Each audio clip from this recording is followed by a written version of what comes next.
Haleluya, saudara, shalom, selamat pagi. Puji Tuhan, pada pagi hari ini kita ada di akhir pekan. Hari ini hari Sabtu dan besok adalah hari Sabat. Mari saya dorong untuk kita sama-sama mempersiapkan diri kita, mempersiapkan hati kita untuk merayakan Sabat bersama dengan keluarga kita, bersama dengan orang-orang yang kita cintai. Hari ini hari Sabat, memang hari Sabtu adalah Sabat bagi orang Yahudi karena mereka menghitung hari pertama itu adalah hari Minggu, sehingga pada hari Sabtu, Jumat menuju Sabtu itu adalah hari Sabat bagi orang Yahudi. Ada beberapa denominasi gereja tertentu juga menjatuhkan hari Sabatnya pada hari Sabtu karena mereka menghitung hari pertamanya dari hari Minggu. Tapi kita yang menghitung hari pertamanya dari hari Senin, maka Minggu adalah hari Sabat sebagaimana yang kita lakukan selama ini. Dan hari ini saya ingin menyampaikan sebuah pesan yang tidak enak karena hari-hari libur, hari istirahat, hari di mana kita tidak melakukan banyak aktivitas, tetapi pesannya merupakan pesan yang cukup keras untuk kita pada pagi hari ini. Tapi saya ingin memaknai atau mengajak saudara memaknai ini bukan sebagai pesan yang negatif, tetapi sebagai pesan yang inspiratif, pesan yang menjadi pengingat atau yang mendorong kita untuk menjadi seorang pribadi yang lebih baik di hadapan Tuhan. Oleh karena itu, mari kita memaknai firman yang akan kita renungkan bersama ini dengan hati terbuka, dengan sikap hati yang positif meresponi kebenaran firman Tuhan ini. Nanti saudara Adi akan membaca Keluaran pasal 32 ayat yang ke-35 saja. Ini pesan terakhir dari Keluaran pasal 32. Tetapi nanti hari Senin kita akan melihat ayat sebelumnya yang menjadi pesan yang disampaikan oleh Tuhan kepada Musa dan yang harus diaplikasikan kepada bangsa Israel atau umat Tuhan dari 12 suku Israel itu. Sebelum saudara hati menolong kita membacakan ayat ini, saya mengajak saudara untuk berdoa. Tuhan, kami mengucap syukur, terima kasih untuk pagi hari ini, di akhir pekan ini, kami dapat kembali merenungkan bagian dari firman Tuhan.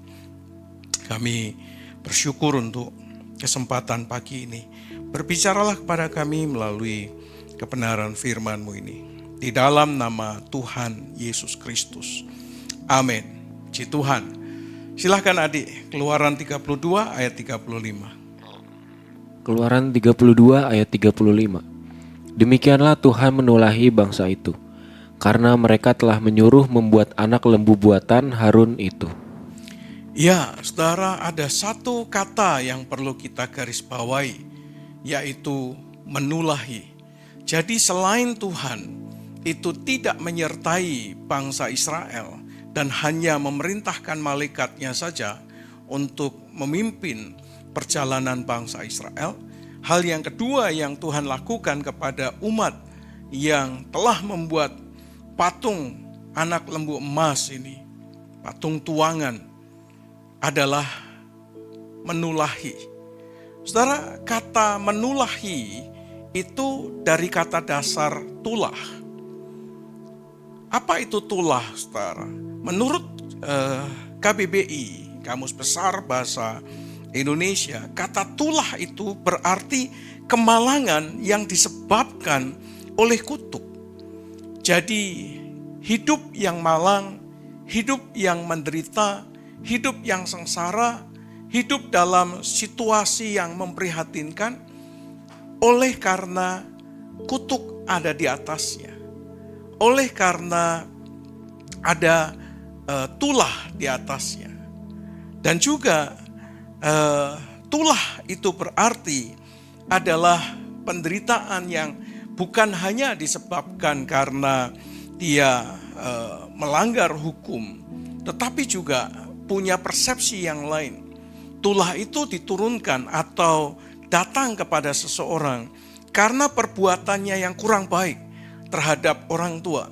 Kita ingat kisah Malin Kundang ya, saudara ya, di mana dia durhaka dengan orang tuanya. Akhirnya dia kena tulah atau kena kutuk oleh karena sikap yang tidak baik kepada orang tuanya. Atau juga seringkali dihubungkan dengan orang suci.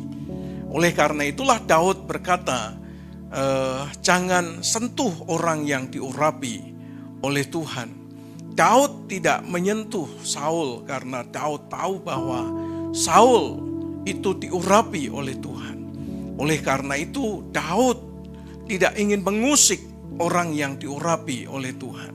Nah, dalam Kamus Besar Bahasa Indonesia, kutuk itu juga dihubungkan dengan perbuatan orang-orang yang tidak baik terhadap orang-orang suci yang dianggap suci, atau rohaniawan, atau pemimpin-pemimpin rohani, dan sebagainya. Jadi kira-kira dua ini. Atau karena perbuatan melanggar larangan, atau yang sering kali disebut walat, ya, kualat. Ya. Orang mengatakan kualat atau walat.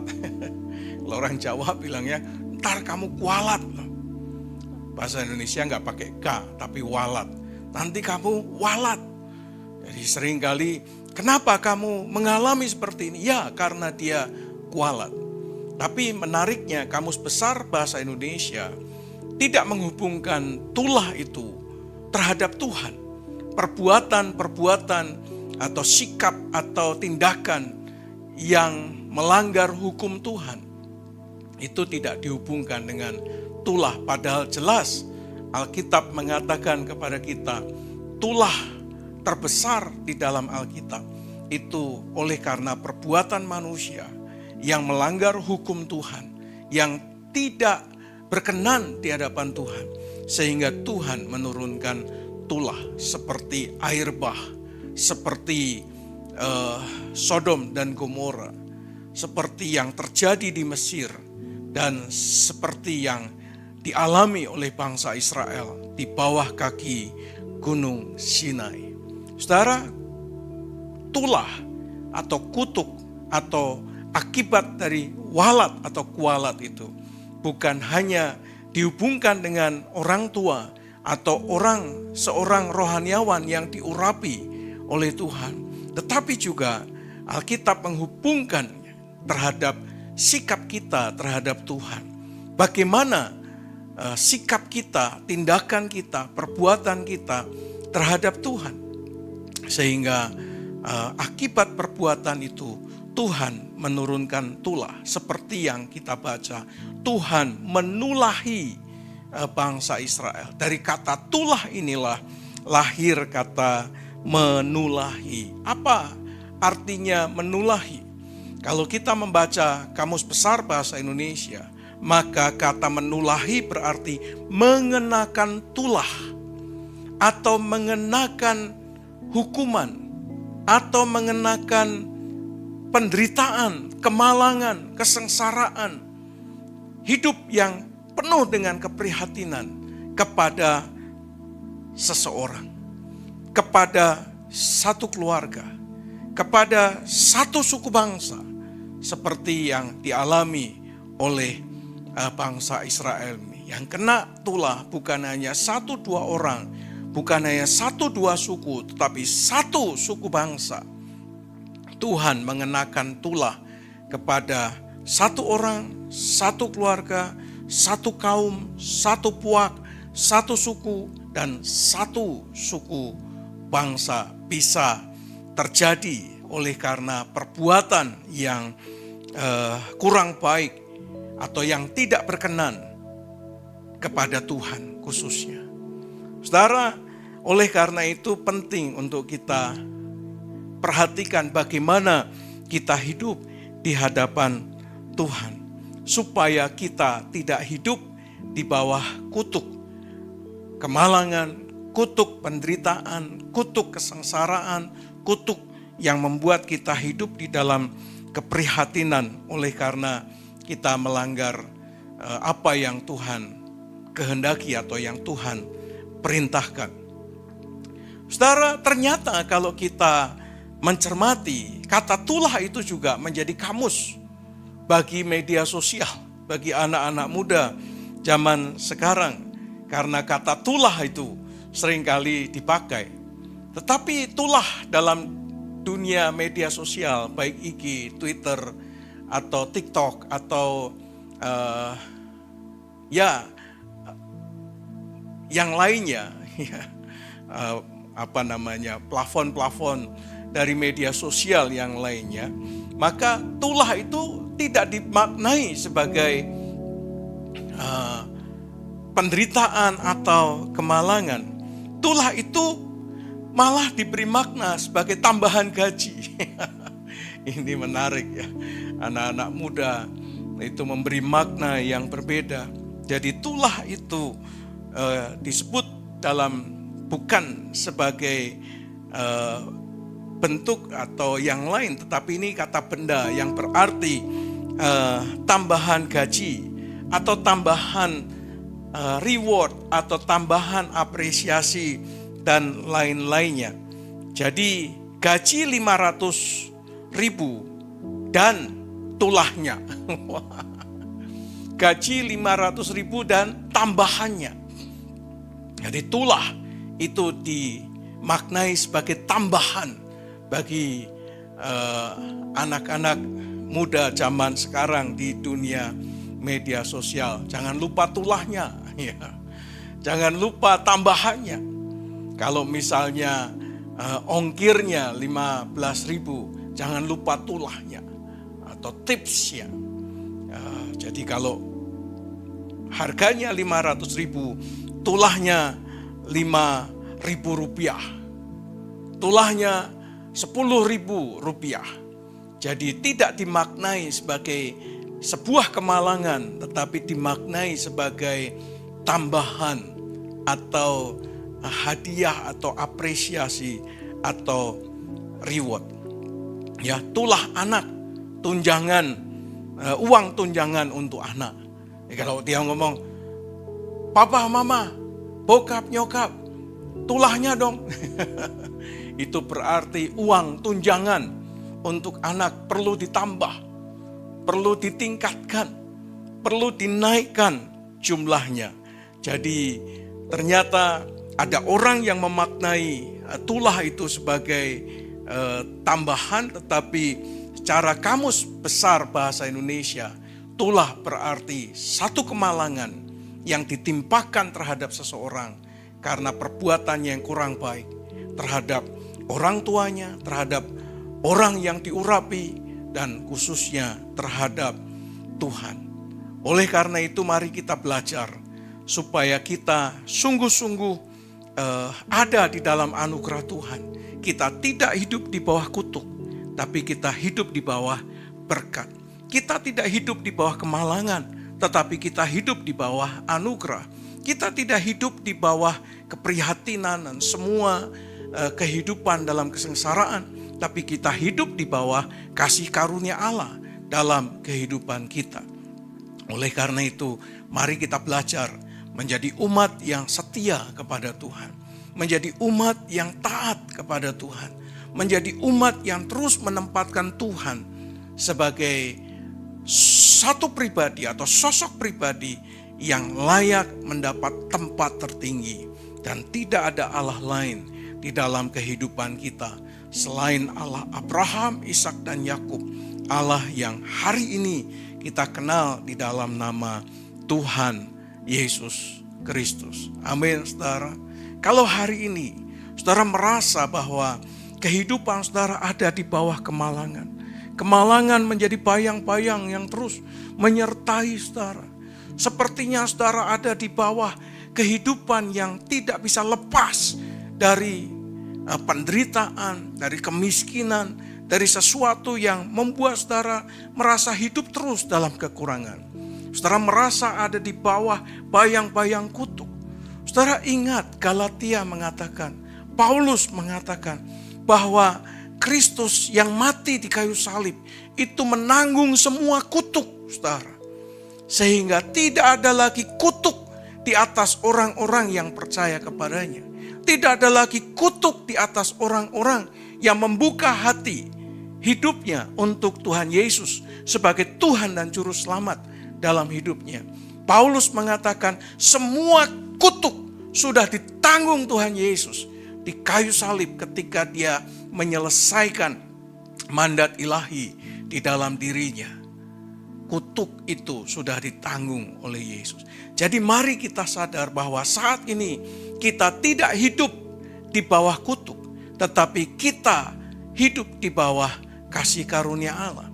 Kita tidak hidup di bawah tulah, atau kita sedang hidup di dalam tulah. Kenapa? Karena Kristus sudah menanggung semua tulah yang seharusnya ditimpakan kepada kita, tapi sudah dipikulnya di kayu salib. Ketika dia mati di kayu salib, dia menanggung, memikul semua kutuk dan tulah yang seharusnya ditimpakan kepada kita. Jadi percayalah saudara dan saya yang ada di dalam Kristus tidak lagi hidup di bawah kutuk, tidak lagi hidup di bawah atau di dalam tulah, atau sedang berada dalam lingkupan tulah karena sudah dipikul.